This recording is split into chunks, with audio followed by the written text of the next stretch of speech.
नमस्कार। Life in colour में आप सभी का स्वागत है। आज हम सुनते हैं कलम के जादूगर मुंशी प्रेमचंद जी की लोकप्रिय उपन्यास गोदान।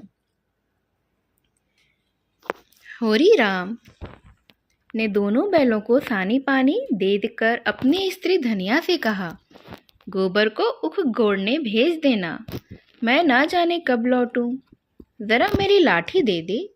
धनिया के दोनों हाथ गोबर से भरे थे।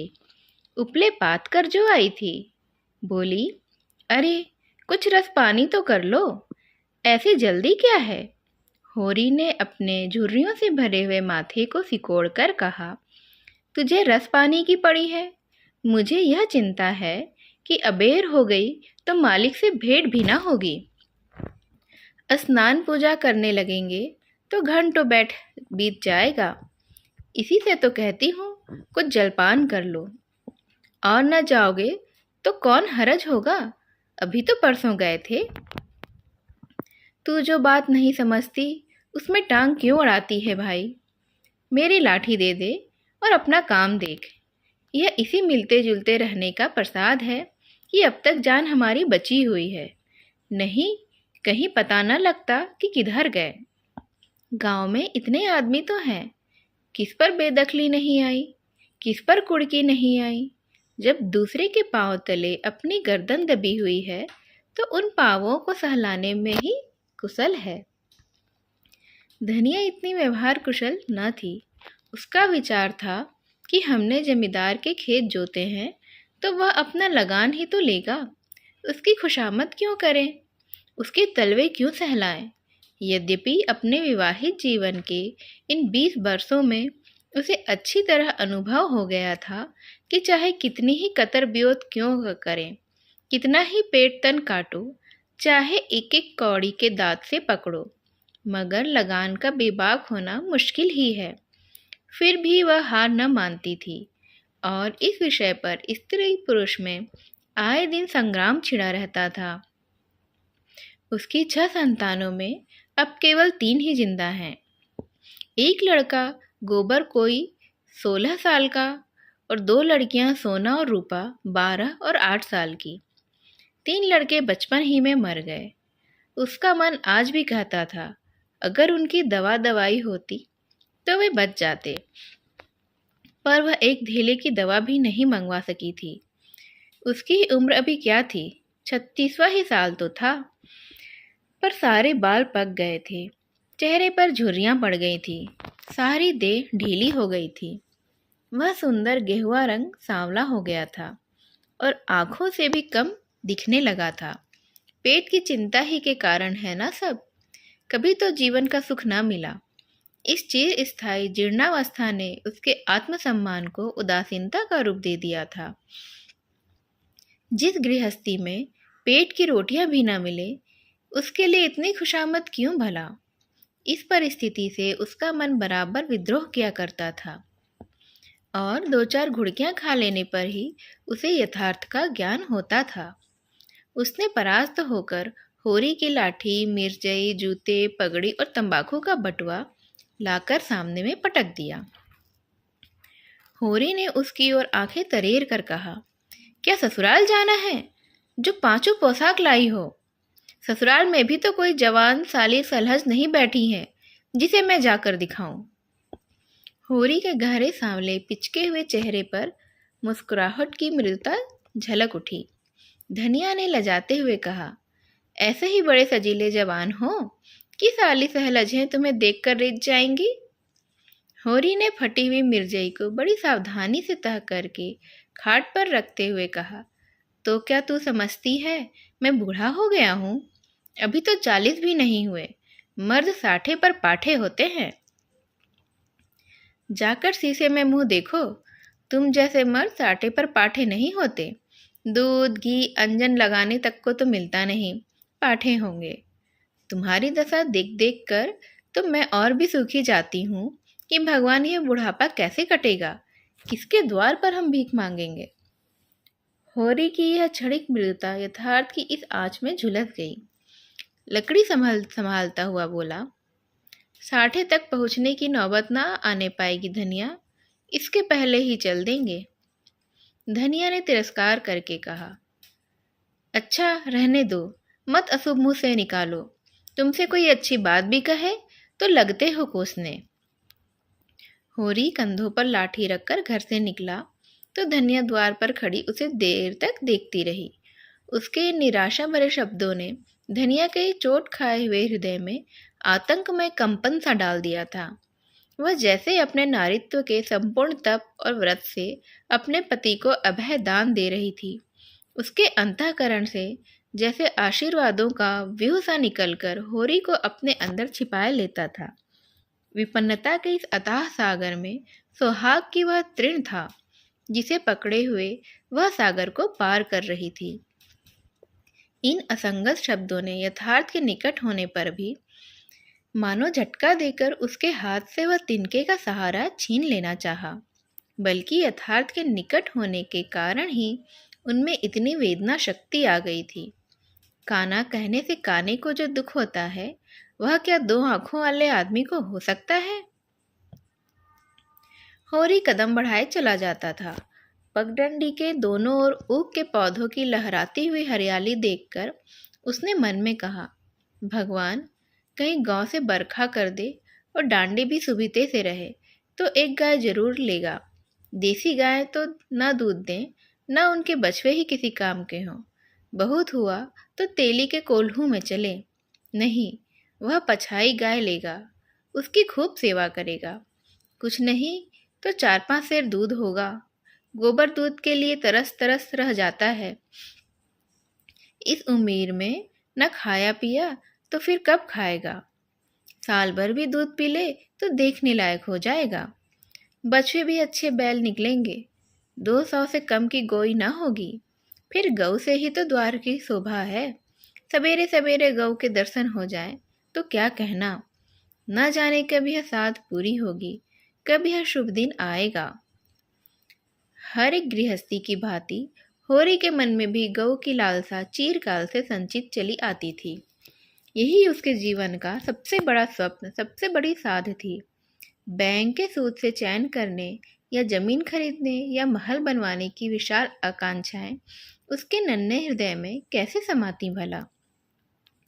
जेठ का सूर्य आमों के झुरमुट से निकलकर आकाश पर छाई हुई लालिमा को अपने रजत प्रताप से तेज प्रदान करता हुआ ऊपर चढ़ रहा था और हवा में गर्मी आने लगी थी। दोनों ओर खेतों में काम करने वाले किसान उसे देखकर राम राम करते और सम्मान भाव से चिलम पीने का निमंत्रण देते थे।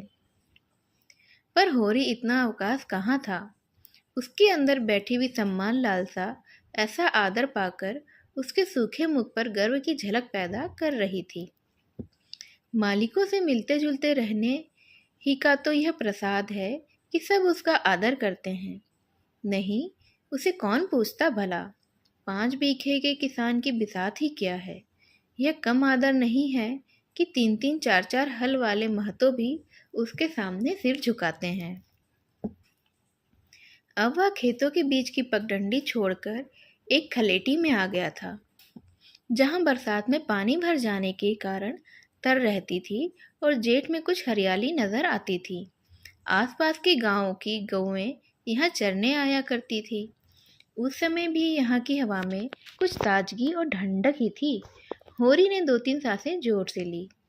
उसके जी में आया कुछ देर यहीं बैठ जाएं। दिन भर तो लू लपट में ही मरना है। कई किसान इस गड्ढे का पट्टा लिखाने को तैयार थे, अच्छी रकम भी देते थे। पर ईश्वर भला राय साहब का कि उन्होंने साफ कह दिया, यह जमीन जानवरों की चराई के लिए छोड़ दी गई है और किसी दाम पर भी ना उठाई जाएगी। कोई स्वार्थी जमींदार होता तो कहता, गाय जाए भाड़ में, हमें तो रुपये मिलते हैं, हम क्यों छोड़ें।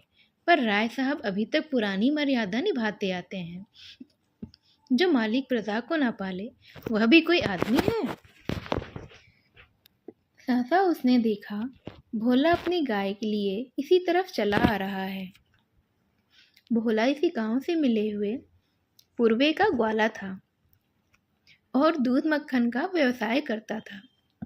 अच्छा दाम मिल जाने पर कभी कभी किसानों के हाथ गाय बेच भी देता था। होरी का मन उन गायों को देखकर ललचा गया। अगर भोला वह आगे वाली गाय उसे दे तो क्या ही कहना, रुपए आगे पीछे देता रहेगा। वह जानता था घर में रुपये नहीं हैं, अभी तक लगान भी नहीं चुकाया जा सका है, 20 साह का देना भी बाकी है, जिस पर आने रुपये का सूद चढ़ा रहा है। लेकिन दरिद्रता में जो एक प्रकार की अदूरदर्शिता होती है, वह निर्लजता जो तकाजे, गाली और मार से भी भयभीत नहीं होती, उसने उस प्रोत्साहित किया। बरसों से जो साध मन को आंदोलित कर रही थी, उसने उसे विचलित कर दिया। भोला के समीप जाकर बोला, राम राम भोला भाई, कहो क्या रंग ढंग है? सुना आपकी मेले से नई गाय लाए हो? भोला ने रुखाई से जवाब दिया। होरी के मन की बात उसने ताड़ ली थी। हाँ, 2 बछिए और 2 गाय लाया हूँ। पहले वाली गाय सब सूख गई थी, बंधी पर दूध ना पहुँचे तो गुजर कैसे हो?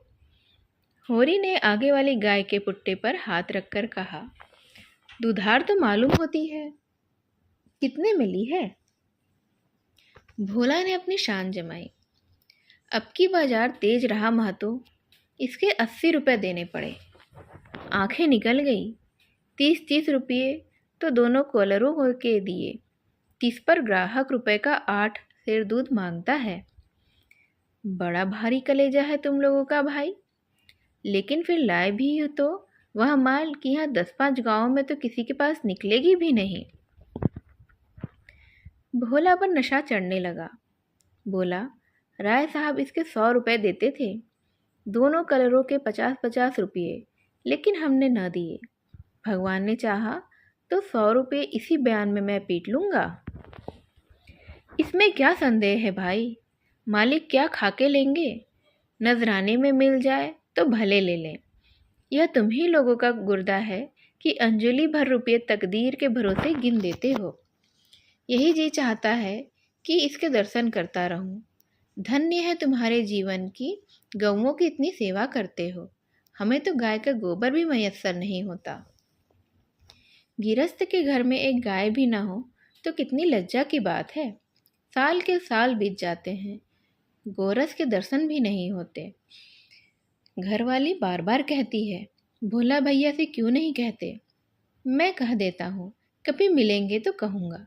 तुम्हारे स्वभाव से बड़ी प्रसन्न रहती है। कहती है, ऐसा मर्द ही नहीं देखा कि जब बात करेंगे नीची आंखें करके, कभी सिर भी नहीं उठाते। भोला पर जो नशा चढ़ रहा था, उसे इस भरपूर प्याले ने और गहरा कर दिया। बोला, आदमी वही है जो दूसरों की बहू बेटी को अपनी बहू बेटी समझे। जो दुष्ट किसी मेहरिया की ओर ताके, उसे तो गोली मार देना चाहिए। यह तुमने लाख रुपए की बात कह दी भाई। बस सज्जन वही जो दूसरों की आबरू समझे। जिस तरह मर्द के मर जाने से औरत अनाथ हो जाती है, उसी तरह औरत के मर जाने से मर्द के हाथ पांव टूट जाते हैं। मेरा तो घर उजड़ गया महतो, कोई एक लोटा पानी देने वाला भी नहीं है। गत वर्ष भोला की स्त्री लू लग जाने से मर गई थी। यह होरी जानता था, लेकिन 50 बरस का खंखड़ भोला भीतर से इतना स्निग्ध है, वह नहीं जानता था। स्त्री की लालसा उसकी आंखों में सजल हो गई थी। होरी को आसन मिल गया। उसकी व्यवहारिक कृषक बुद्धि सजग हो गई। पुरानी मसल झूठी थोड़े है। बिन घरनी घर भूत का डेरा, कहीं सगाई क्यों नहीं ठीक कर लेते? ताक में ही हूँ महतो, पर कोई जल्दी फंसता नहीं। 150 खर्च करने को भी तैयार हूँ, जैसी भगवान की इच्छा। अब मैं भी फिराक में रहूँगा। भगवान चाहेंगे तो जल्दी घर बस जाएगा। बस यही समझ लो कि उबर जाऊँगा भैया। घर में खाने को भगवान का दिया बहुत है। 4 पसेरी रोज़ दूध हो जाता है, लेकिन किस काम का? मेरे ससुराल में एक मेहरिया है, 3-4 साल हुए उसका आदमी उसे छोड़कर कलकत्ते चला गया। बेचारी पिसाई करके गुजारा कर रही है। बाल बच्चा भी कोई नहीं, देखने सुनने में भी अच्छी है। बस लक्ष्मी ही समझो। भोला का सिकुड़ा सिकुड़ा हुआ चेहरा जैसे और चिकना गया। आशा में कितनी सुधार है। बोला, अब तो तुम्हारा ही आसरा है महतो। छुट्टी हो तो चलो एक दिन देख आते हैं। मैं ठीक ठाक करके तब तुमसे कहूँगा। बहुत उतावली करने से भी काम बिगड़ जाता है। जब तुम्हारी इच्छा हो तब चलो, उतावली काहे की है। इस कबरी पर मन ललचाया हो तो ले लो। यह गाय मेरे मन की नहीं है दादा। मैं तुम्हें नुकसान नहीं पहुंचाना चाहता। अपना धर्म यह नहीं है कि मित्रों का गला दबाएं। जैसे इतने दिन बीते हैं वैसे और भी बीत जाएंगे। तुम तो ऐसे बातें करते हो होरी, जैसे हम तुम दो हैं। तुम गाय ले जाओ, दाम जो चाहे वो दे देना। जैसे मेरे घर रही वैसे तुम्हारे घर रह लेगी। 80 रुपये में ली थी, तुम 80 रुपया ही दे देना। लो, ले जाओ। लेकिन मेरे पास नगद नहीं है दादा, समझ लो। तो तुमसे नगद मांगता भी कौन है भाई। होरी की छाती गजभर की हो गई। 80 रुपए में गाय महंगी नहीं थी। ऐसा अच्छा डिलडॉल, दोनों जून में 6-7 सेर दूध, सीधी ऐसी कि बच्चा भी उसे दूल्हे। इसका तो एक एक बाछा 100-100 का होगा। द्वार पर बंधेगी तो द्वार की शोभा बढ़ जाएगी। उसे अभी कोई 400 रुपये देने थे, लेकिन उधार को वह एक तरह से मुफ्त ही समझता था। कहीं भोला की सगाई ठीक हो गई तो 1-2 साल तो वह बोलेगा भी नहीं। और सगाई न भी हुई तो होरी का क्या बिगड़ता है। यही तो होगा, भोला बार बार तगादा करने आएगा, बिगड़ेगा, गालियां देगा। लेकिन होरी को इसकी ज्यादा शर्म नहीं थी। इस व्यवहार का तो वह आदी था। कृषक के जीवन का तो यह प्रसाद है। भोले के साथ वह छल कर रहा था और यह व्यापार उसकी मर्यादा के अनुकूल न था। अब भी लेन देन में उसके लिए लिखा पढ़ी होने और न होने में कोई अंतर न था। सूखे बूढ़े की विपदाएं उसके मन को भीरू बनाए रहती थी। ईश्वर का रुद्र रूप सदैव उसके सामने रहता था, पर यह छल उसकी नीति में छल नहीं था। यह केवल स्वार्थ सिद्धि थी और यह कोई बुरी बात नहीं थी। इस तरह का छल तो वह दिन रात करता रहता था। घर में 2-4 रुपये पड़े रहने पर भी महाजन के सामने कस्में खा जाता था कि एक पाई भी नहीं है। सन को कुछ गीला कर देना और रुई में कुछ बिनौले भर देना उसकी नीति में जायज था। और यहाँ तो केवल स्वार्थ न था, थोड़ा सा मनोरंजन भी तो था ना। बुढ़ों का बुढ़भस हास्यास्पद वस्तु है, और ऐसे बुढ़ों से अगर कुछ ऐड भी लिया जाए तो कोई दोष पाप तो नहीं ना। भोला ने गाय की पगैया होरी के हाथ में देते हुए कहा, ले जाओ महतो, तुम भी क्या याद करोगे। ब्याते ही 6 सेर दूध लेना। चलो मैं तुम्हारे घर तक पहुंचा देता हूँ। साइज तुम्हें अनजान समझकर रास्ते में कुछ दिख करे। अब तुमसे सच कहता हूँ, मालिक 90 रुपये देते थे, पर उनके यहाँ गौवों की क्या कदर है। मुझसे लेकर किसी हकीम हुक्काम को दे देते। हकीमों को गौ की सेवा से मतलब ही क्या। वह तो खून चूसना भर जानते हैं। जब तक दूध देती रखते, फिर किसी के हाथ इसे बेच देते। किसके पल्ले पड़ती कौन जाने। रुपया ही सब कुछ नहीं है भैया, कुछ तो अपना धर्म भी है। तुम्हारे घर आराम से रहेगी। यह तो ना होगा कि तुम आपा खोकर सो रहो और गौ भूखी खड़ी रहे।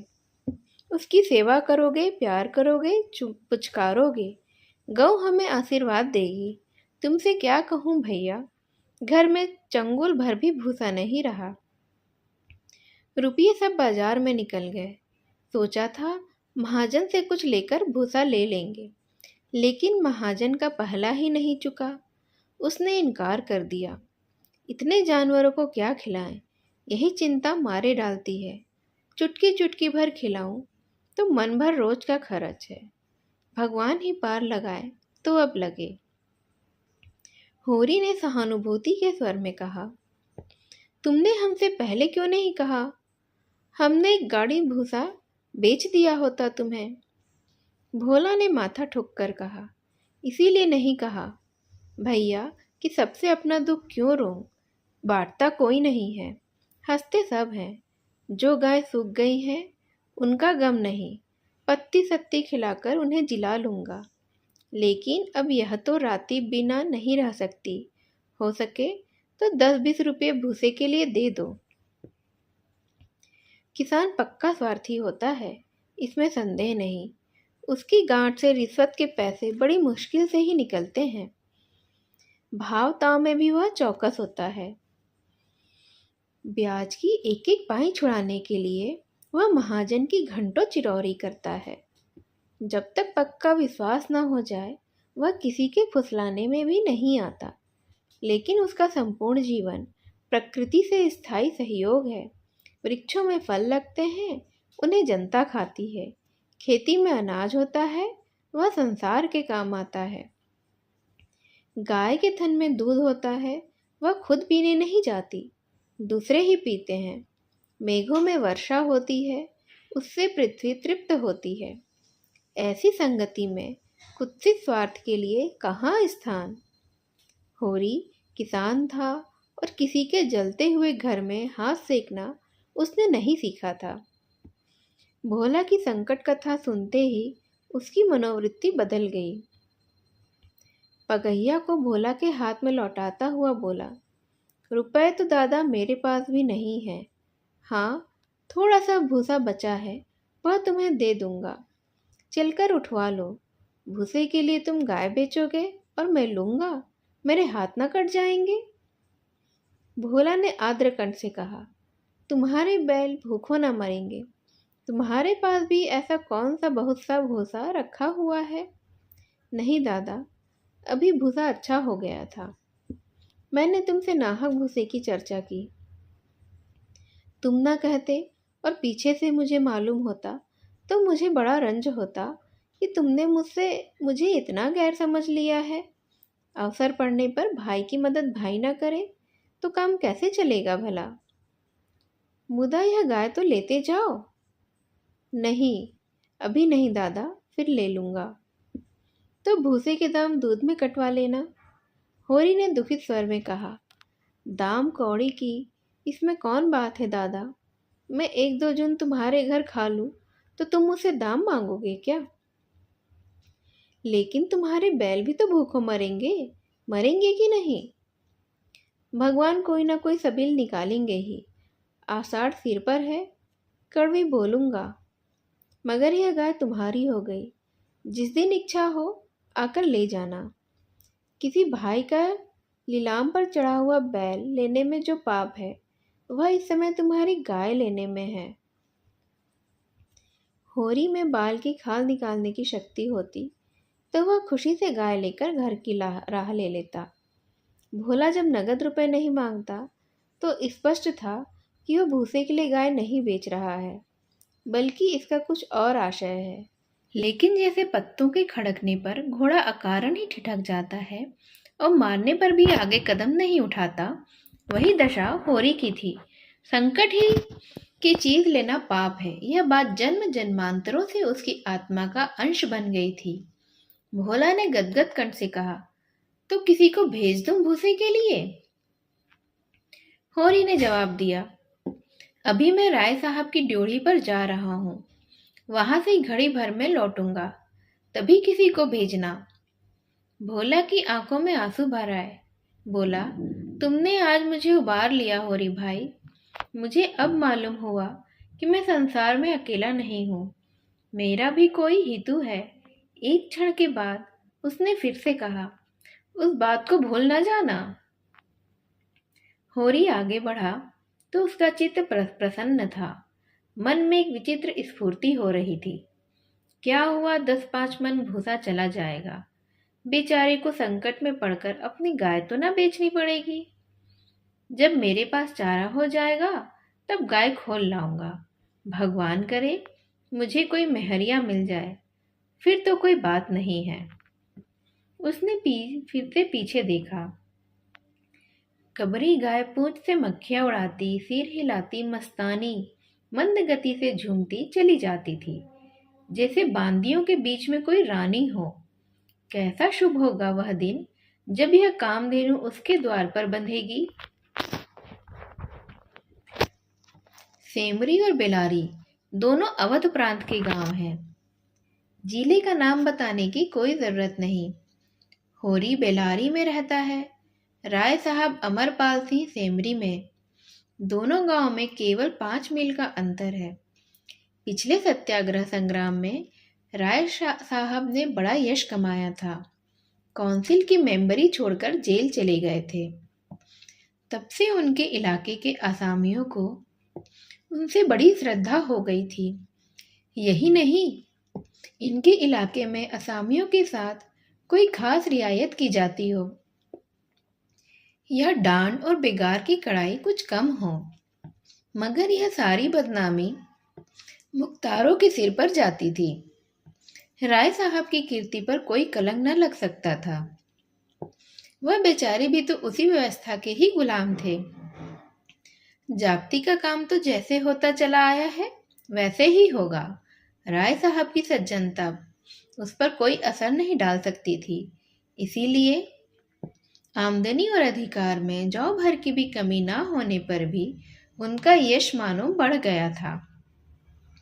असामियों से वह हंसकर बोल लेते थे, यही क्या कम है? सिंह का काम तो शिकार करना है। अगर वह गरजने और गुर्राने के बदले मीठी बोली बोल सकता तो उसे घर बैठे मनमाना शिकार ना मिल जाता। शिकार की खोज में जंगल में क्यों भटकना पड़ता? राय साहब राष्ट्रवादी होने पर भी हुक्काम से मेल जोल बनाए रखते थे। उनकी नजरें और डालियां और कर्मचारियों की दस्तूरियां जैसी की तैसी चली याद आती थीं। साहित्य और संगीत प्रेमी थे, ड्रामा के शौकीन, अच्छे वक्ता, अच्छे लेखक, अच्छे निशानेबाज। उनकी पत्नी को मरे आज 10 साल हो चुके थे, मगर दूसरी शादी न की थी। हंस बोलकर अपने विधुर जीवन को बहलाते रहते थे। होरी द्योढ़ी पर पहुंचा तो देखा जेठ के दशहरे के अवसर होने वाले धनुष यज्ञ की बड़ी जोरों से तैयारियां हो रही थी। कहीं रंगमंच बन रहा था, कहीं मंडप, कहीं मेहमानों का आतिथ्य गृह, कहीं दुकानदारों के लिए दुकानें थीं। धूप तेज हो गई थी, पर राय साहब खुद काम में लगे हुए थे। अपने पिता से संपत्ति के साथ साथ उन्होंने राम की भक्ति भी पाई थी और धनुष यज्ञ को नाटक का रूप देकर उसे शिष्ट मनोरंजन का साधन बना दिया था। इस अवसर पर उनके यार दोस्त, हकीम हुक्काम सभी आमंत्रित होते थे और 2-3 दिन इलाके में बड़ी चहल पहल रहती थी। राय साहब का परिवार बहुत ही विशाल था। कोई 150 सरदार एक साथ भोजन करते थे। कई चर्चा थे, 2 दर्जनों चचेरे भाई, कई सगे भाई, बीसियों नाते के भाई। एक चचा साहब राधा के अनन्य उपासक भी थे और बराबर वृंदावन में रहते थे। भक्ति रस के कितने ही कवित्व उन्होंने रच डाले थे और समय समय पर उन्हें छपवा कर दोस्तों को भेंट दे दिया करते थे। एक दूसरे चाचा थे जो राम के परम भक्त थे और फारसी भाषा में रामायण का अनुवाद कर रहे थे। रियासत से सबक वजीफे बंधे हुए थे। किसी को कोई काम करने की कोई जरूरत नहीं थी। होरी मंडप में खड़ा सोच रहा था कि अपने आने की सूचना कैसे दे कि सहसा राय साहब उधर ही आ निकले और उसे देखते ही बोले, अरे तू आ गया होरी, मैं तो तुझे बुलवाने ही वाला था। देख, अब की तुझे राजा जनक का माली बनना पड़ेगा, समझ गया ना? जिस वक्त श्री जानकी मंदिर में पूजा करने जाती हैं, उसी वक्त तू एक गुलदस्ता लिए खड़ा रहेगा और जानकी जी को भेंट करेगा। गलती नहीं करना। और देख, असामियों से ताकीद करके यह कह देना कि सबके सब शगुन लेकर आए। मेरे साथ कोठी में आ, तुझसे कुछ बातें भी करनी है। वह आगे आगे कोठी की ओर चले, होरी पीछे पीछे चला। वहीं एक घने वृक्ष की छाया में एक कुर्सी पर बैठ गए और होरी को जमीन पर बैठने का इशारा करके वह बोले, समझ गया मैंने तुझसे क्या कहा है? कारकुन को जो कुछ करना है वह करेगा ही, लेकिन असामी जितने मन से असामी की बात सुनता है, कारकुन की नहीं सुनता। हमें इन्हीं 5-7 दिनों में 20,000 का प्रबंध करना है।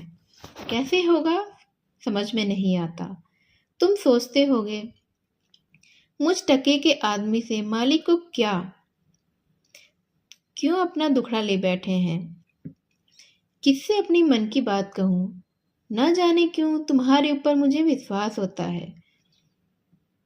इतना जानता हूँ कि तुम मन में मुझ पर हंसोगे नहीं, और हंसो भी तो तुम्हारी हंसी में बर्दाश्त कर सकता हूँ। नहीं सह सकता उनकी हंसी जो अपने बराबर के हैं, क्योंकि उनकी हंसी में ईर्ष्या, व्यंग और जलन है। और वे क्यों ना हंसेंगे। मैं भी तो उनकी दुर्दशा और विपत्ति और पतन पर हंसता हूँ। दिल खोल कर तालियां बजा बजा कर हंसता हूँ। संपत्ति और सहृदयता में बैर है। हम भी दान देते हैं, धर्म करते हैं, लेकिन जानते हो क्यों? केवल अपने बराबर वालों को नीचा दिखाने के लिए। हमारा दान और धर्म कोरा अहंकार है, विशुद्ध अहंकार है।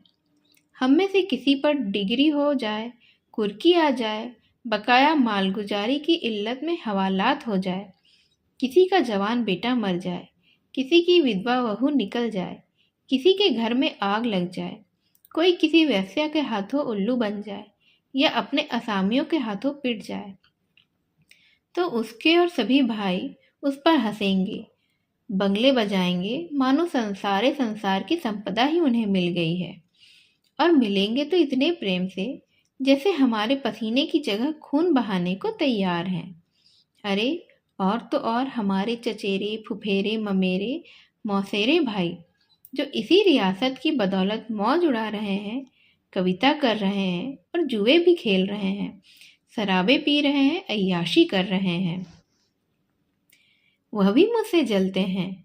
आज मर जाऊं तो घी का चिराग जलाएंगे। मेरे दुख को दुख समझने वाला कोई नहीं। उनकी नज़रों में मुझे दुखी होने का कोई अधिकार ही नहीं है। मैं अगर रोता हूँ तो दुख की हंसी उड़ाता हूँ। मैं अगर बीमार होता हूँ तो मुझे सुख होता है। मैं अगर अपना ब्याह करके घर में कलह नहीं बढ़ाता तो यह मेरी नीच स्वार्थपरता है। अगर ब्याह कर लूँ तो वह विलासांधता होगी। अगर शराब नहीं पीता तो मेरी कंजूसी है, और शराब पीने लगूं तो वह प्रजा का रक्त होगा। अगर मैं अय्याशी नहीं करता तो अरसिक हूँ, और अय्याशी करने लगूं तो फिर कहना ही क्या है। इन लोगों ने मुझे भोग विलास में फंसाने के लिए कम चालें नहीं चली, और अब तक चलते ही आते हैं। उनकी यही इच्छा है कि मैं अंधा हो जाऊं और ये लोग मुझे लूट लें।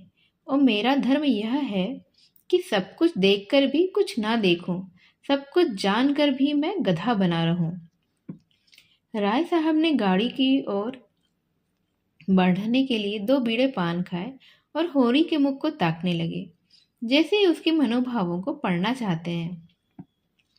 होरी ने साहस बटोर कर कहा, हम समझते थे कि ऐसी बातें हम ही लोगों में होती हैं, पर जान पड़ता है बड़े आदमियों में भी इसकी कोई कमी नहीं है। राय साहब ने मुंह से पान भरकर कहा और थोड़ा गला साफ किया, तुम हमें बड़ा आदमी समझते हो। हमारे नाम बड़े हैं पर दर्शन थोड़े हैं। गरीबों में अगर ईर्ष्या या बैर है तो स्वार्थ के लिए या पेट के लिए है। ऐसी ईर्ष्या और बैर को मैं क्षम्य समझता हूँ। हमारे मुंह की रोटी कोई छीन ले तो उसके गले में उंगली डालकर निकालना हमारा धर्म हो जाता है। अगर हम छोड़ दें तो देवता हैं। बड़े आदमियों की ईर्ष्या और बैर केवल आनंद के लिए हैं। हम इतने बड़े आदमी हो गए हैं कि हमें नीचता और कुटिलता में ही अपना निस्वार्थ और परम आनंद मिलता है। हम देवतापन के उस दर्जे पर पहुंच गए हैं जब हमें दूसरों के रोने पर हंसी आती है।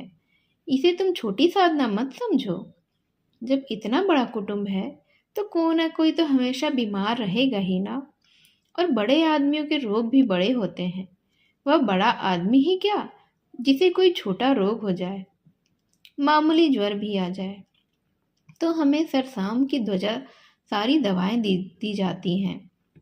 मामूली गुंसी भी निकल आए तो वह जहरबाद बन जाती है। अब छोटे सर्जन और मझोले सर्जन और बड़े सर्जन तार से बुलाए जाते हैं। मसीहुल मुल्क को लाने के लिए दिल्ली आदमी भेजा जा रहा है, विश्वाचार्य को लाने के लिए कलकत्ता। उधर देवालय में दुर्गा पाठ हो रहा है और ज्योतिषाचार्य कुंडली का विचार कर रहे हैं और तंत्र के आचार्य अपने अनुष्ठान में भी लगे हुए हैं। राजा साहब को यमराज के मुंह से निकालने के लिए दौड़ लगी हुई है। वैद्य और डॉक्टर इस ताक में रहते हैं कि कब इनके सिर में दर्द हो और कब उनके घर में सोने की वर्षा हो जाए। और रुपये तुमसे और तुम्हारे भाइयों से वसूल किए जाते हैं, वो भी भाले की नोक पर। मुझे तो यही आश्चर्य होता है कि क्यों तुम्हारी आहों का दावानल हमें भस्म नहीं कर डालता। मगर नहीं, आश्चर्य करने की कोई बात नहीं। भस्म होने में तो बहुत देर नहीं लगती, वेदना भी थोड़ी ही देर की होती है। हम जौ जौ और अंगुल अंगुल और पौर पौर भस्म हो रहे हैं। उस हाहाकार से बचने के लिए हम पुलिस की, हुक्काम की, अदालत की, वकीलों की शरण लेते हैं और रूपवती स्त्री की भांति सभी के हाथों का खिलौना बनते हैं। दुनिया समझती है हम बड़े ही सुखी हैं। हमारे पास इलाके, महल, सवारियां, नौकर चाकर, कर्ज, वेश्याएं क्या नहीं है। लेकिन जिसकी आत्मा में बल नहीं, अभिमान नहीं, वह और चाहे कुछ हो, आदमी नहीं। जिसे दुश्मन के भय के मारे रात को नींद न आती हो, जिसके दुख पर सब हंसें और रोने वाला कोई ना हो, जिसकी चोटी दूसरों के पैरों के नीचे दबी हो, जो भोग विलास के नशे में अपने को ही भूल गया हो, जो हुक्काम के तलवे चाटता हो और अपने अधीनों का खून चूसता हो, मैं उसे सुखी नहीं कहता। वह तो संसार का सबसे अभागी प्राणी है। साहब शिकार खेलने आए या दौरे पर, मेरा कर्तव्य है कि उनके दुम के पीछे लगा रहूं। उनकी भौहें पर शिकन पड़ी और हमारे प्राण सूख गए। उन्हें प्रसन्न करने के लिए हमें क्या नहीं करना होता। मगर वह पचड़ा सुनाने लगूं तो शायद तुम्हें विश्वास ही ना आए। डालियों और रिश्वतों तक तो खैर गनीमत है, हम सिजदे करने को भी तैयार रहते हैं। मुफ्तखोरी ने हमें अपंग बना दिया है। हमें अपने पुरुषार्थ पर लेश मात्र भी विश्वास नहीं है। केवल अफसरों के सामने दुम हिला हिलाकर किसी तरह उनके कृपा पात्र बने रहना और उनकी सहायता से अपने प्रजा पर आतंक जमाना, यही हमारा उद्यम है। पिछल गुओं की खुशामदों ने हमें इतना अभिमानी और तुनक मिजाज बना दिया है कि हमें शील, विनय और सेवा का लोप हो गया है। मैं तो कभी कभी सोचता हूँ कि अगर सरकार हमारे इलाके छीनकर हमें अपने रोजी के मेहनत करना सिखा दे तो हमारे साथ महान उपकार करे। और यह तो निश्चय है कि अब सरकार भी हमारी रक्षा नहीं करेगी। हमसे अब इसका कोई स्वार्थ नहीं निकलता ना। लक्षण कह रहे हैं कि बहुत जल्द हमारे वर्ग की हस्ती मिट जाने वाली है। मैं उस दिन का स्वागत करने के लिए तैयार बैठा हूँ। ईश्वर वह दिन जल्दी लाए। वह हमारे उद्धार का ही दिन होगा। हम परिस्थितियों के शिकार बने हुए हैं। यह परिस्थिति ही हमारा सर्वनाश कर रही है और जब तक संपत्ति की यह बेड़ी हमारे पैरों से न निकलेगी, जब तक यह अभिशाप हमारे सर पर मंडराता रहेगा, हम मानवता का वह पद न पा सकेंगे जिस पर पहुंचना ही जीवन का अंतिम लक्ष्य है। राय साहब ने फिर गिलौरी दान निकाला और कई गिलौरियों का निकालकर मुंह में भर ली। कुछ और कहने वाले थे कि एकाएक चपरासी ने आकर कहा, सरकार, बेगारों ने काम करने से इनकार कर दिया है। कहते हैं जब तक हमें खाने को न मिलेगा हम काम न करेंगे। हमने धमकाया तो सब काम छोड़कर अलग हो गए हैं। राय साहब के माथे पर बल पड़ गए। आंखें निकाल कर बोले, चलो मैं इन दुष्टों को अभी ठीक करता हूँ। जब कभी खाने को नहीं दिया तो आज यह नई बात क्यों? एक आने रोज के हिसाब से मजूरी मिलेगी जो हमेशा मिलती ही रहती है। और इस मजूरी पर काम करना होगा, सीधे करें या टेढ़े। फिर होरी की ओर देखकर बोले, तुम अब जाओ होरी, अपनी तैयारी करो। जो बात मैंने कही है उसका ख्याल रखना। तुम्हारे गांव से कम 500 की आशा है। राय साहब झल्लाते हुए चले गए। होरी ने मन में सोचा, अभी यह कैसी नीति और धर्म की बातें कर रहे थे और एकाएक इतने गर्म हो गए। सूर्य सिर पर आ गया था। उसके तेज से अभिभूत होकर वृक्ष ने अपना पसार समेट लिया था। आकाश पर मटियाली गर्द छाई हुई थी और सामने ही पृथ्वी कांपती हुई जान पड़ती थी। होरी ने अपना डंडा उठाया और घर चला। शगुन के रुपये कहाँ से आएंगे, यही चिंता उसके सिर पर सवार हो गई थी। होरी अपने गांव के समीप पहुंचा तो देखा अभी तक गोबर खेत में उख गोड़ रहा है और दोनों लड़कियां भी उसके साथ काम कर रही हैं। लू चल रही थी, बगुले उठ रहे थे, भूतल धधक रहा था, जैसे प्रकृति ने वायु में आग घोल दी हो। यह सब अभी तक खेत में क्यों है? क्या काम के पीछे सब जान देने पर तुले हुए हैं? वह खेत की ओर चला और दूर ही से चिल्लाकर बोला, आता क्यों नहीं गोबर? क्या काम ही करता रहेगा? दोपहर ढल गई है, कुछ सोचता है कि नहीं? उसे देखते ही तीनों ने कुदालें उठा ली और उसके साथ हो लिए। गोबर सांवला, लंबा, इकहरा युवक था जिसे इस काम में रुचि न मालूम होती थी। प्रसन्नता की जगह मुख पर असंतोष और विद्रोह था। वह इसलिए काम में लगा हुआ था कि वह दिखाना चाहता था उसे खाने पीने की कोई फिक्र नहीं है। बड़ी लड़की सोना लज्जाशील कुमारी थी, सांवली, सुडौल, प्रसन्न और चपल। गाढ़े कलर की लाल साड़ी जिसे वह घुटनों से मोड़कर कमर में बांधे हुई थी, उसके हल्के शरीर पर कुछ लदी हुई सी थी और उसे प्रौढ़ता की गरिमा भी दे रही थी। छोटी रूपा 5-6 साल की छोकरी थी। मैली, सिर पर बालों का एक घोंसला सा बना हुआ, एक लंगोटी कमर में बांधे, बहुत ही ढीठ और रोनी। रूपा ने होरी की टांगों से लिपट कर कहा, काका देखो, मैंने एक ढीला भी नहीं छोड़ा। बहन कहती है जा पैर तले बैठ जा। ढेले ना तोड़े जाएंगे काका, तो मिट्टी कैसे बराबर होगी?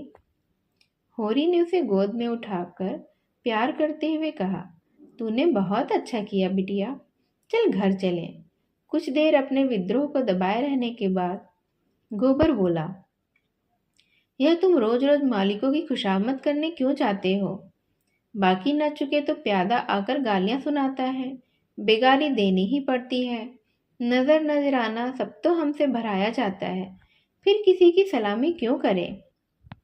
इस समय यही भाव होरी के मन में भी आ रहे थे, लेकिन लड़के के इस विद्रोह भाव को दबाना जरूरी था।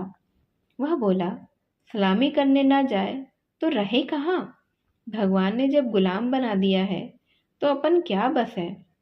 यह इसी सलामी की बरकत है कि द्वार पर मड़ैया डाल ली और किसी ने कुछ नहीं कहा। घूरे ने द्वार पर खूंटा गाढ़ा था जिस पर कारिंदों ने 2 रुपये डांड ले लिए थे। तलैया से कितनी मिट्टी हमने खोदी, कारिंदा ने कुछ नहीं कहा। दूसरा खोदे तो नजर देनी पड़े। अपने मतलब के लिए सलामी करने जाता हूँ। पाँव में सनीचर नहीं है और न सलामी करने में कोई बड़ा ही सुख मिलता है। घंटों खड़े रहो, तब जाकर मालिक को खबर होती है। कभी बाहर निकलते हैं, कभी कहला देते हैं कि फुर्सत नहीं है। गोबर ने कटाक्ष किया, बड़े आदमियों की हाँ में हाँ मिलाने में कुछ न कुछ आनंद तो मिलता ही है। नहीं लोग मेंबरी के लिए क्यों खड़े हों? जब सिर पर पड़ेगी तब मालूम होगा बेटा, अभी जो चाहे कह लो। पहले मैं भी यही सब बातें सोचा करता था, पर अब मालूम हुआ कि हमारी गर्दन दूसरों के पैरों के नीचे दबी हुई है, अकड़कर निभा नहीं हो सकता है। पिता पर अपना क्रोध उतारकर गोबर कुछ शांत हो गया और चुपचाप चलने लगा। सोना ने देखा रूपा बाप की गोद में चढ़ी बैठी है तो उसे ईर्ष्या हुई। उसे डांट कर बोली, अब गोद से उतरकर पाँव पाँव क्यों नहीं चलती? क्या तेरे पाँव टूट गए हैं? रूपा ने बाप की गर्दन में हाथ डालकर ढिठाई से कहा, ना उतरेंगे, जाओ। काका, बहन हमको रोज चिढ़ाती है कि तू रूपा है, मैं सोना हूँ, मेरा नाम कुछ और रख दो ना। होरी ने सोना को बनावटी रोष से देखकर कहा, तू इसे क्यों चिढ़ाती है सोनिया? सोना तो देखने को है, निबाह तो रूपा से होता है। रूपा ना हो तो रुपये कहाँ से बने, बता। सोना ने अपने पक्ष का समर्थन किया। सोना ना हो तो मोहर कैसे बने, नथुनिया कहाँ से आए, कंठा भी कैसे बनेगा। गोबर भी इसी विनोद में विवाद में शरीक हो गया। रूपा से बोला, तू कह दे कि सोना तो सूखी पत्ती की तरह पीला होता है, रूपा तो उजला होता है जैसे कि सूरज। सोना बोली, शादी ब्याह में पीली साड़ी पहनी जाती है, उजली साड़ी कोई नहीं पहनता। रूपा इस दलील से परास्त हो गई। गोबर और होरी की कोई दलील इसके सामने न ठहर सकी। उसने क्षुब्ध आंखों से होरी को देखा। होरी को एक नई युक्ति सूझ गई। बोला, सोना बड़े आदमियों के लिए है, हम गरीबों के लिए तो रूपा ही है। जैसे जौ को राजा कहते हैं, गेहूं को चमार, इसलिए नहीं कि गेहूं बड़े आदमी खाते हैं और जौ हम लोग खाते हैं। सोना के पास इस सबल युक्ति का कोई जवाब ना था। परास्त होकर बोली, तुम सब जाने एक हो गए और नहीं रुपया को रुलाकर छोड़ते हो। रूपा ने उंगली मटका कर कहा, हे राम, सोना चमारे राम, सोना चमार। इस विजय का उसे इतना आनंद हुआ कि बाप की गोद में रह न सकी। जमीन पर कूद पड़ी और उछल उछल कर यही रट लगाने लगी, रूपा राजा सोना चमार, रूपा राजा सोना चमार। ये लोग घर पहुंचे तो धनिया द्वार पर खड़ी इनकी बाट जो रही थी। रुष्ट होकर बोली, आज इतनी देर क्यों की गोबर, काम के पीछे कोई प्राण थोड़े ही दे देता है। फिर पति से गर्म होकर कहा, तुम भी वहां से कमाई कर कर लौटे तो खेत में पहुंच गए, खेत कहीं भागा जाता था। द्वार पर कुआं था। होरी और गोबर ने एक एक कलसा पानी सिर पर उड़ेला। रूपा को नहलाया और भोजन करने गए। जौ की रोटियां थी, पर गेहूं जैसी सफेद और चिकनी। अरहर की दाल थी जिसमें कच्चे आम पड़े हुए थे। रूपा बाप की थाली में खाए बैठी। सोना ने उसे ईर्ष्या भरी आंखों से देखा, मानो कह रही थी, वाह रे दुलार। धनिया ने पूछा, मालिक से क्या बातचीत हुई। होरी ने लोटा भर पानी चढ़ाते हुए कहा, यही तहसील वसूल की बात थी और क्या। हम लोग समझते हैं बड़े आदमी बहुत सुखी होंगे, लेकिन सच पूछो तो वह हमसे भी ज्यादा दुखी हैं। हमें पेट की ही बस चिंता है, उन्हें तो हजारों चिंताएं घेरे रहती हैं। राय साहब ने और क्या क्या कहा था वह कुछ होरी को याद नहीं था। उस सारे कथन का खुलासा मात्र उसके स्मरण में चिपका हुआ रह गया था। गोबर ने व्यंग किया, तो फिर अपना इलाका हमें क्यों नहीं दे देते। हम अपने खेत, बैल, हल, कुदाल सब उन्हें देने को तैयार हैं। करेंगे बदला। यह सब धूर्तता है, नीरी मोट मर्दी। जिसे दुख होता है वह दर्जनों मोटरें नहीं रखता, महलों में नहीं रहता, हलवा पूरी भी नहीं खाता और न नाच रंग में लिप्त रहता है। मजे से राजा का सुख भोग रहे हैं, उस पर भी कहते हैं दुखी हैं। होरी ने झुंझला कर कहा, अब तुमसे बहस कौन करे भाई। जय जात किसी से छोड़ी जाती है कि वह छोड़ देंगे। हम ही को खेती से क्या मिलता है, एक आने नफरी की मजूरी भी तो नहीं पड़ती। जो 10 रुपये महीने का भी नौकर है वह भी हमसे अच्छा खाता पहनता है। लेकिन खेतों को छोड़ा तो नहीं जाता। खेती छोड़ दे तो और क्या करें, नौकरी कहीं मिलती है क्या। फिर मर्जाद भी तो पालना ही पड़ता है। खेती में जो मर्जाद है वह नौकरी में तो नहीं। इसी तरह जमींदारों का हाल भी समझ लो, उनकी जान को भी तो सैकड़ों रोग लगे हुए हैं। हकीमों को रसद पहुंचाओ, उनकी सलामी करो, अमलों को खुश करो, तारीख पर माल गुजारी न चुका दे तो हवालात हो जाए और कुड़की हो जाए। हमें तो कोई हवालात नहीं ले जाता, 2-4 गालियां घुड़कियां ही तो मिलकर रह जाती हैं। गोबर ने प्रतिवाद किया, यह सब कहने की बातें हैं। हम लोग दाने दाने को मोहताज हैं, पर देह पर साबित कपड़े भी नहीं। चोटी का पसीना एड़ी तक आता है, तब भी गुजर नहीं होता। उन्हें क्या, मजे से गद्दी मसनद लगाए बैठे हैं। सैकड़ों नौकर चाकर हैं, हजारों आदमियों पर हुकूमत है। रुपये ना जमा होते, पर सुख तो सभी तरह का भोगते हैं। धन लेकर आदमी और क्या क्या करता है भला। तुम्हारी समझ में हम और वह बराबर हैं क्या? भगवान ने तो सबको बराबर बनाया है ना। यह बात नहीं है बेटा। छोटे बड़े भगवान के घर से बनकर आते हैं। संपत्ति बड़ी तपस्या से मिलती है। उन्होंने पूर्व जन्म में जैसे कर्म किए, उसी का आनंद भोग रहे हैं। हमने कुछ नहीं सोचा, कुछ नहीं किया, तो हम क्या भोगे भला। यह सब मन को समझाने की बातें हैं। भगवान सबको बराबर बनाते हैं। यहाँ जिसके हाथ में लाठी है, वह गरीबों को कुचलकर बड़ा आदमी बन जाता है। यह तुम्हारा भ्रम है।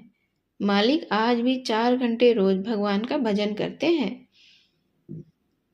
किसके बल पर यह भजन भाव और दान धर्म होता है?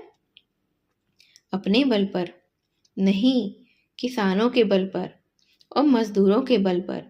यह पाप का धन बचे कैसे, इसीलिए दान धर्म करना पड़ता है। भगवान का भजन भी इसीलिए होता है। भूखे नंगे रहकर भगवान का भजन करें तो हम भी देखें। हमें कोई दोनों जुन खाने को दे तो हम 8 पहर भगवान का ही जाप करते रहें। एक दिन खेत में उख गोड़ना पड़े तो सारी भक्ति भूल जाएंगे। होरी ने हार कर कहा, अब तुम्हारे मुंह कौन लगे भाई, तुम तो भगवान की लीला में भी टांग अड़ाते हो। तीसरे पहर गोबर कुदाल लेकर चला तो होरी ने कहा, जरा ठहर जाओ बेटा, हम भी चलते हैं। तब तक थोड़ा सा भूसा निकाल कर रख दो। मैंने भोला को देने को कहा है, बेचारा आजकल बहुत ही तंग है।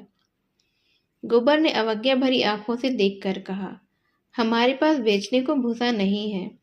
बेचता नहीं हूँ भाई, यूं ही दे रहा हूँ। वह संकट में है, उसकी मदद तो करनी ही पड़ेगी। हमें तो उन्होंने कभी एक गाय नहीं दी। दे तो रहा था, पर हमने ली ही नहीं। धनिया मटक कर बोली, गाय नहीं, वह दे रहा था, इन्हें गाय दे देगा। आंख में अंजन लगाने को कभी चिल्लू भर दूध तो भेजा नहीं, गाय दे देगा। होरी ने कसम खाई, नहीं जवानी कसम, अपने पछाई गाय दे रहे थे। हाथ तंग है, भूसा छारा नहीं रख सके। अब एक गाय बेचकर भूसा लेना चाहते हैं। मैंने सोचा, संकट में पड़े आदमी की गाय को क्या लूं, थोड़ा सा भूसा ही देता हूँ। कुछ रुपये भी हाथ आ जाएंगे तो गाय ले लूंगा। थोड़ा थोड़ा करके उसे चुका दूंगा। 80 रुपये की है, मगर ऐसा कि आदमी देखता ही रहे। गोबर ने आड़े हाथों लिया, तुम्हारा यही धर्मात्मापन तो तुम्हारी दुर्गत कर रहा है। साफ साफ तो बात है, 80 रुपये की गाय है, हमसे 20 रुपये का भूसा ले ले और गाय हमें दे दे। 60 रुपये रह जाएंगे, वह हम धीरे धीरे दे देंगे। होरी रहस्यमय ढंग से मुस्कुराया, मैंने ऐसी चाल सोची है कि गाय सेंत में हाथ आ जाए। कहीं भोला की सगाई ठीक करनी है बस। 2-4 मन भूसा तो खाली अपने रंग जमाने को देता हूँ। गोबर ने तिरस्कार किया, तो तुम अब उस सबकी सगाई ठीक करते फिरोगे? धनिया ने तीखी आंखों से देखा, अब यही एक उद्यम तो रह गया है। नहीं देना है हमें भूसा किसी को। यहाँ भोली भाली किसी का कर्ज नहीं खाया है। होरी ने अपनी सफाई दी, अगर मेरे जतन से किसी का घर बस जाए तो इसमें कौन सी बुराई है। गोबर ने अपनी चिलम उठाई और आग लेने चला गया। उसे यह झमेला बिल्कुल नहीं भाता था। धनिया ने सिर हिलाकर कहा, जो उनका घर बसाएगा वह 80 रुपये की गाय लेकर चुप न होगा, एक थैली गिनवाएगा। होरी ने पुकार दिया, यह मैं जानता हूँ, लेकिन उनकी भलमनसी को भी तो देखो। मुझसे जब मिलता है तेरा ही बखान करता है, ऐसी लक्ष्मी है, ऐसी सलीकेदार है। धनिया के मुख पर स्निग्धता झलक पड़ी। मन भाए मुड़िया हिलाए वाले भाव से वह बोली, मैं उनके बखान की भूखी नहीं हूँ, अपना बखान धरे रहे वह। होरी ने स्नेह भरी मुस्कान के साथ कहा, मैंने तो कह दिया भैया, वह नाक पर मक्खी भी नहीं बैठने देती। गालियों से ही बात करती है, लेकिन यह कहे जाए कि वह औरत नहीं लक्ष्मी है। बात यह है कि उसकी घरवाली जबान की बड़ी तेज थी। बेचारा उसके डर के मारे भागा भागा फिरता था। कहता था, जिस दिन तुम्हारी घरवाली का मुंह सवेरे देख लेता हूँ, उस दिन कुछ न कुछ जरूर हाथ लगता है। मैंने कहा, तुम्हारे हाथ लगता होगा, यहाँ तो रोज देखते हैं, कभी पैसों से भेंट तक नहीं हुई। तुम्हारे भाग ही खोटे हैं, तो मैं क्या करूं। लगा अपने घरवाली की बुराई करने। भिखारी को भीख तक नहीं देती थी, झाड़ू लेकर मारने दौड़ती थी। लालचीन ऐसी थी कि नमक तक दूसरों के घर से मांग लाती थी। मरने पर किसी की क्या बुराई करूं, मुझे देखकर जल उठती थी। भोला बड़ा गमखोर था कि उसके साथ निबाह कर दिया। दूसरा होता तो जहर खाकर मर जाता। मुझसे 10 साल बड़े होंगे भोला, पर राम राम पहले ही करते हैं। तो क्या कहते थे कि जिस दिन तुम्हारी घरवाली का मुख देख लेता हूं तो क्या होता है। उस दिन भगवान कहीं ना कहीं से कुछ न कुछ भेज देते हैं। बहुएं भी वैसी ही चटोरी आई हैं। अब की सबों ने 2 रुपये के खरबूजे उधार खा डाले। उधार मिल जाए फिर उन्हें चिंता ही नहीं होती कि देना पड़ेगा या नहीं। अरे भोला, रोते काहे को हैं। गोबर आकर बोला, भोला दादा आप पहुंचे, मन दो मन भूसा है, वह उन्हें दे दो, फिर उनकी सगाई ढूंढने निकलो। धनिया ने समझाया, आदमी द्वार पर बैठा है, उसके लिए खाट वाट तो डाल नहीं दी, ऊपर से लगे भुनभुनाने। कुछ तो भलमनसी सीखो। कलसा से ले जाओ, पानी भरकर रख दो, हाथ मुंह धोएंगे, कुछ रस पानी पिला दो। मुसीबत में ही आदमी दूसरों के सामने हाथ फैलाता है। होरी बोला, रस वस का काम नहीं है, कौन कोई पाहुने हैं। धनिया बिगड़ी, पाहुने और कैसे होते हैं, रोज रोज तो तुम्हारे द्वार पर नहीं आते हैं। इतनी दूर से धूप घाम में आए हैं, प्यास तो लगी ही होगी। रुपया देख डब्बे में तमाकू है कि नहीं, गोबर के मारे काहे को बची होगी। दौड़कर 1 पैसे की तमाकू सहुआइन की दुकान से ले तो आ। भोला की आज इतनी खातिर हुई और कभी ना हुई होगी। गोबर ने खाद डाल दी, सोना रस घोल लाई, रूपा तमाकू भर लाई। धनिया द्वार पर किवाड़ की आड़ में खड़ी अपने कानों से अपना बखान सुनने के लिए अधीर हो रही थी। भोला ने चिलम हाथ में लेकर कहा, अच्छी घरनी घर मर आ जाए तो समझो लक्ष्मी ही आ गई। वही जानती है घर छोटे बड़े सबका आदर सत्कार कैसे करना चाहिए। धनिया के हृदय में उल्लास का कंपन हो रहा था। चिंता और निराशा और अभाव से आहत आत्मा इन शब्दों में एक कोमल शीतल स्पर्श का अनुभव कर रही थी। होरी जब भोला का खाचा उठाकर भूसा लाने अंदर चला तो धनिया भी पीछे पीछे चली। होरी ने कहा, जाने कहाँ से इतना बड़ा खाचा मिल गया, किसी बड़ भुंजे से मांग लिया होगा। मन भर से कम में ना भरेगा, 2 खाचे भी दिए तो 2 मन निकल जाएंगे। धनिया फूली हुई थी, मलामत की आंखों से देखती हुई बोली, या तो किसी को नेवता ना दो और 2 तो भरपेट खिलाओ। तुम्हारे पास फूल पत्र लेने थोड़े ही आए हैं कि चंगेरी लेकर चलते। देते ही हो तो 3 खाचे दे दो। भला आदमी लड़कों को क्यों नहीं लाया, अकेले यहाँ तक ढोएगा, जान निकल जाएगी। 3 खास तो मेरे दिए ना दिए जाएंगे, तब क्या 1 खाचा देकर टालोगे। गोबर से कह दो अपना खाचा भरकर उनके साथ चला जाए। गोबर उख गोड़ने जा रहा है, एक दिन ना गोड़ेगा तो उख सूख नहीं जाएगी। यह तो उनका काम था कि किसी को अपने साथ ले लेते। भगवान के दिए 2 बेटे भी तो हैं, ना होंगे घर पर, दूध लेकर बाजार गए होंगे। यह तो अच्छी दिल लगी है कि अपना माल भी दो और उसे घर तक भी पहुंचा दो। लाद दे लदा दे, 10 कोस पहुंचा दे, लादने वाला भी साथ कर दे। अच्छा भाई, कोई मत जाए, मैं पहुंचा दूंगी। बड़ों की सेवा करने में लाज नहीं है मुझे।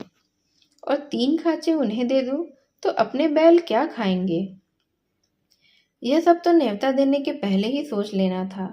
ना हो तुम और गोबर दोनों जने चले जाओ। मुरौवत मुरौवत की तरह की जाती है, अपना घर उठाकर नहीं दे दिया जाता। अभी जमींदार का प्यादा आ जाए तो अपने सिर पर भूसा लाद कर पहुँचाओगे तुम। तुम्हारा लड़का लड़की और सब जाएंगे, और वहाँ साइत मन दो मन लकड़ी भी गाड़नी पड़ जाए। जमींदार की बात और है। हाँ, वह डंडे के जोर से जो काम लेता है। उसके खेत नहीं जोतते हम। खेत जोतते हैं तो लगान भी तो देते हैं। अच्छा भाई, जान न खा, हम दोनों चले जाएंगे। कहाँ से कहाँ मैंने उसे भूसा देने को कह दिया। या तो चलेगी नहीं, या चलेगी तो दौड़ने लग जाएगी। तीनों खांचे भूसे से भर दिए गए। गोबर कुढ़ रहा था। उसे अपने बाप के व्यवहार में जरा भी विश्वास नहीं था। वह समझता था यह जहाँ जाते हैं वहीं कुछ ना कुछ घर से खो आते हैं। धनिया प्रसन्न थी। रहा होरी, वह धर्म और स्वार्थ के बीच में डूब उतर रहा था। होरी और गोबर मिलकर एक खांचा बाहर लाए। भोला ने तुरंत अपने अंगोछे का बीड़ बनाकर सिर पर रखते हुए कहा, मैं इसे रखकर अभी भागा आता हूँ, एक खांचा और लूंगा। होरी बोला, एक नहीं, अभी दो और भरे धरे हैं और तुम्हें आना न पड़ेगा। मैं और गोबर एक एक खांचा लेकर तुम्हारे साथ ही चलते हैं। भोला स्तंभित हो गया। होरी उसे अपना भाई, बल्कि उससे भी निकट जान पड़ा। उसे अपने भीतर एक ऐसी तृप्ति का अनुभव हुआ जिसने मानो उसके संपूर्ण जीवन को हरा कर दिया हो। तीनों भूसे लेकर चले तो राह में बातें होने लगी। भोला ने पूछा, दशहरा आ रहा है, मालिकों के द्वार पर तो बड़ी धूमधाम होगी। हाँ, तंबू सामियाना गड़ गया है। अब की लीला में मैं भी काम करूँगा। राय साहब ने कहा है तुम्हें राजा जनक का माली बनना पड़ेगा। मालिक तो तुमसे बहुत खुश है। अरे, उनकी दया है। एक क्षण के बाद भोला ने फिर पूछा, शगुन करने के लिए रुपये का कुछ जुगाड़ कर लिया है? माली बन जाने से तो गला तुम्हारा नहीं छूटेगा। होरी ने मुंह का पसीना पोंछ कर कहा, उसी की चिंता तो मारे डालती है। अनाज तो सबका सब खलिहान में ही तुल गया। जमींदार ने अपना ले लिया, महाजन ने अपना। मेरे लिए 5 सेर अनाज बच रहा है। यह भूसा तो मैंने रातों रात ढोकर छिपा दिया था, नहीं तो तिनका भी नहीं बचता। जमींदार तो एक ही है, मगर महाजन 3-3 हैं। सहुआइन अलग, मंगरू अलग और दाता दीन पंडित अलग। किसी का ब्याज भी पूरा न चुका। जमींदार के भी आधे रुपये बाकी पड़ गए हैं। सहुआइन ने फिर रुपये उधार लिए तो काम चला। सब तरह किफ़ायत करके देख लिया भैया, कुछ नहीं होता। हमारा जन्म तो इसीलिए हुआ है कि हम रक्त बहाएं और बड़ों का घर भर दें। मूल का दुगना सूद भर चुका हूँ, पर मूल ज्यों का त्यों सिर पर सवार ही है। लोग कहते हैं शादी गमी में तीरथ बरत में हाथ बांध कर खर्च करो। मुर्दा सा रास्ता कोई नहीं दिखाता। राय साहब ने बेटे के ब्याह में 20,000 लुटा दिए, उनसे कोई कुछ नहीं कहता। मंगरू ने अपने बाप के करिया कर्म में 5,000 लगाए, उनसे कोई कुछ नहीं पहुँचता। वैसे ही मरद जात तो सबकी है ना। भोला ने करुण भाव से कहा, बड़े आदमियों की बराबरी तुम कैसे कर सकते हो भैया? आदमी तो हम भी हैं ना। कौन कहता है कि हम तुम आदमी हैं? हम में आदमियत है कहीं? आदमी वह है जिसके पास धन है, अख्तियार है, इल्म है। हम लोग तो बैल हैं और जुतने के लिए ही पैदा हुए हैं। उस पर एक दूसरे को देख नहीं सकता, एक का नाम नहीं। एक किसान दूसरे के खेत पर ना चढ़े तो कोई जागा कैसे करे? प्रेम तो संसार से उठ गया। बूढ़ों के लिए अतीत के सुखों और वर्तमान के दुखों और भविष्य के सर्वनाश से ज़्यादा मनोरंजक और कोई प्रसंग नहीं होता। दोनों मित्र अपने अपने दुखड़े रोते रहे। भोला ने अपने बेटों के करतूत सुनाए, होरी ने अपने भाइयों का रोना रोया, और तब तक कुएं पर बोझ रखकर पानी पीने के लिए बैठ गए। गोबर ने बनिए से लोटा और गगरा मांगा और पानी खींचने लगा। भोला ने सहृदयता से पूछा, अलगौंजे के समय तो तुम्हें बड़ा रंज हुआ होगा। भाइयों को तो तुमने बेटों की तरह पाला था। ये कहानी का पहला भाग है जो अब यहीं समाप्त होता है। आगे इनके बीच क्या वार्ता हुई और आगे कहानी में क्या होता है यह हम सुनेंगे इसके अगले भाग में। तब तक के लिए धन्यवाद। नमस्कार।